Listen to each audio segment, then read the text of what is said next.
అందరికీ నమస్కారం. నేను మీ శ్యాంప్రసాద్ రెడ్డి కోసిపాటి. నారదా మీడియాకి స్వాగతం. అయోధ్యలో కానుకల దొంగతనం జరిగిందని మీడియా కోడేకొస్తా ఉంది. రాముడు ఏం కాపాడుతాడు? బీజేపీ దోచుకుంటా ఉంది, రామ భక్తులంతా దొంగలే అంట కొంతమంది విమర్శల వర్షం కురిపిస్తూ ఉన్నారు. కానీ మిత్రులారా, ఇది కేవలం ఒక చిన్న దొంగతనం గురించిన గొడవేనా, లేకపోతే దీని వెనుక భారతదేశ సనాతన గుర్తింపును మార్చేసేటువంటి ఒక అంతర్జాతీయ కుట్ర ఏమైనా దాగుందా? వీళ్ళందరూ ఒకప్పుడు రాముణ్ణి కల్పితమని, రామాలయం కడితే రాజ్యాంగం ప్రమాదంలో పడుతుందని అన్న వాళ్లే వీళ్ళంతా. ఆనోళ్లే ఇవాళ సడన్ గా రామ భక్తుల అవతారం ఎత్తి ఎందుకు ఏడుస్తున్నాయి? భారతదేశంలో ఎవరూ మాట్లాడడానికి సాహసించని ఆ నగ్న సత్యాన్ని ఇవాళ మనం విశ్లేషించబోతున్నాం. స్కిప్ చేయకుండా చివరి వరకు చూడండి. స్వాతంత్రం వచ్చినప్పటి నుంచి మన దేశంలో ఒక నెరేటివ్ నడిచింది. భారతదేశం అంటే కేవలం తాజ్మహల్ మాత్రమే అన్నట్టుగా ప్రపంచానికి చూపించారు. విదేశీ ప్రధానులు వచ్చినా, అధ్యక్షులు వచ్చినా వాళ్ళని నేరుగా ఆగ్రాకి తీసుకెళ్లేవాళ్ళు. భారత ప్రధానులు కూడా ప్రతి విఐపి గెస్ట్ కి తాజ్మహల్ ప్రతిరూపాన్ని బహుమతిగా ఇచ్చేవాళ్ళు, బొమ్మ ఇచ్చేవాళ్ళు తాజ్మహల్. దీనివల్ల ప్రపంచవ్యాప్తంగా ఏం ప్రచారం జరిగిందంటే, భారతదేశంలో గొప్పతనం అంటూ ఏదైనా ఉంటే అది కేవలం తాజ్మహల్ మాత్రమే.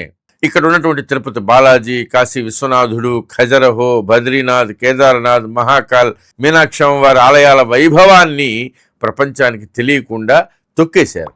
కానీ 2014 తర్వాత సీన్ రివర్స్ అయింది. మోడీ ప్రభుత్వం అధికారంలోకి వచ్చిన తర్వాత దేశ ముఖ చిత్రం మారింది. విదేశీ ప్రతినిధులకి తాజ్మహల్ మోడల్స్ ఇవ్వడం బంద్ చేసి పవిత్ర భగవద్గీతని, దేశంలో ఉన్నటువంటి విభిన్న ప్రాంతాల సనాతన కళాఖండాలని బహుమతులుగా ఇవ్వడం ప్రారంభించారు.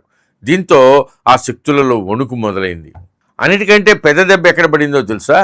దశాబ్దాల కాలంగా నలుగుతున్నటువంటి అయోధ్య రామాలయం హిందువుల పరమవడం, అట్లాగే అక్కడ అత్యంత వైభవంగా భవ్యమైనటువంటి ఆలయం రూపుదిద్దుకోవడం. ఇవాళ అయోధ్యకు వచ్చేటువంటి పర్యాటకుల సంఖ్య ఏకంగా 30 కోట్లకు చేరుకుంది. తాజ్మహల్ చరిత్రలో ఇప్పటి వరకు ఆ జీవిత కాలంలో ఇంతమంది పర్యాటకులు రానేలే. ఇప్పుడు ప్రపంచం దృష్టిలో భారతదేశం అంటే తాజ్మహల్ కాదు, అయోధ్య రామాలయం, భగవద్గీత, తిరుమల బాలాజీ మందిరం. దేశ గుర్తింపు సనాతన వైభవం వైపు షిఫ్ట్ అయింది. ఈ మార్పుని ఆ శక్తులు జీర్ణించుకోలేకపోతా ఉన్నాయి. అందుకే ఇప్పుడు కొత్త డ్రామా మొదలుపెట్టారు. అయోధ్యని ఒక క్రైమ్ హబ్గా ప్రచారం చేస్తే, అక్కడంతా అవినీతి జరుగుతూ ఉందని బురద చల్లితే భక్తులు రావడం తగ్గిపోతుంది, పర్యాటకం దెబ్బతింటుంది అనేది వాళ్ళ ప్లాన్. నిజానికి అసలు ఇక్కడ ఏం జరిగింది? కొంతమంది సిబ్బంది తప్పు చేశారు. ట్రస్ట్ వాళ్ళని పట్టుకుంది, డబ్బు రికవరీ చేసింది, జైల్లో పెట్టింది. ఇంట్లో పని మనిషి దొంగతనం చేస్తే యజమానిని దొంగ అంటారా ఎక్కడన్నా? కానీ ఇక్కడ ట్రస్ట్ని, రాముణ్ణి, మోడీని, యోగిని బోన్లో నిలబెడతా ఉన్నారు. ఎందుకంటే ఇది కేవలం దొంగతనం మీద కోపం కాదు, సనాతన ధర్మం పైన జరుగుతున్నటువంటి ఒక నెరేటివ్ వార్.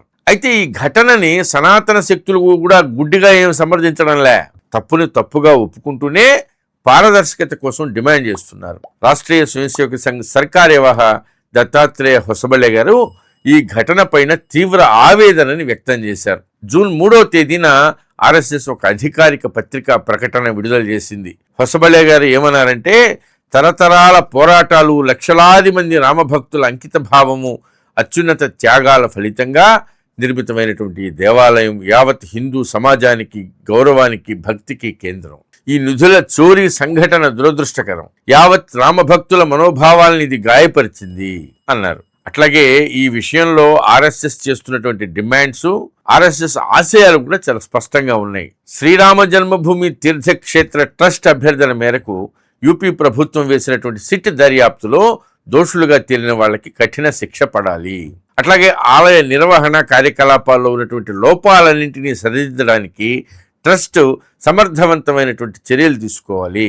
సరైన ఆర్థిక నిర్వహణ, పారదర్శకత, స్వచ్ఛత, పవిత్రత ద్వారా ట్రస్ట్ హిందూ సమాజం యొక్క నమ్మకాన్ని బలోపేతం చేయాలి అని చెప్తూనే, అదే సమయంలో హొసబళ్ళే గారు యావత్ హిందూ సమాజానికి ఒక అత్యంత ముఖ్యమైనటువంటి పిలుపునిచ్చారు. ఇది మనం అందరం కూడా గుర్తించాల్సినటువంటి విషయం.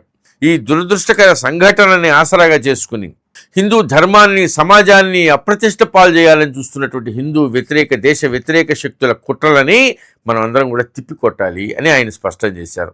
ఈ క్లిష్ట సమయంలో హిందూ సమాజం అంతా తగినంత సహనం, సంయమనం పాటించాలని కోరారు. హిందూ బంధువులారా మేల్కొనండి. వైష్ణోదేవి, తిరుమల లాంటి ఎన్నో ఆలయాల సొమ్ము ఇతర సంస్థలకి తరలిపోతా ఉందని ఆరోపణలు వస్తున్నప్పుడు నోరు విప్పని వాళ్ళు, కేవలం అయోధ్య విషయంలోనే ఈ రేంజ్లో విద్వేషం ఎందుకు కక్కుతా ఉన్నారు? ఎందుకంటే అయోధ్య వైభవం ఇలాగే కొనసాగితే రేపు కాశీ మధుర కూడా సనాతన వైభవానికి ప్రతీకలుగా నిలుస్తాయి. అప్పుడు భారతదేశం అంటే ముమ్మాటికి సనాతన భారత్ మాత్రమే అవుతుంది. ఇది కేవలం ఒక కానుకల దొంగతనం కేసు కాదు, ఇది భారతదేశ గుర్తింపును డిసైడ్ చేసేటువంటి ఒక పెద్ద యుద్ధం.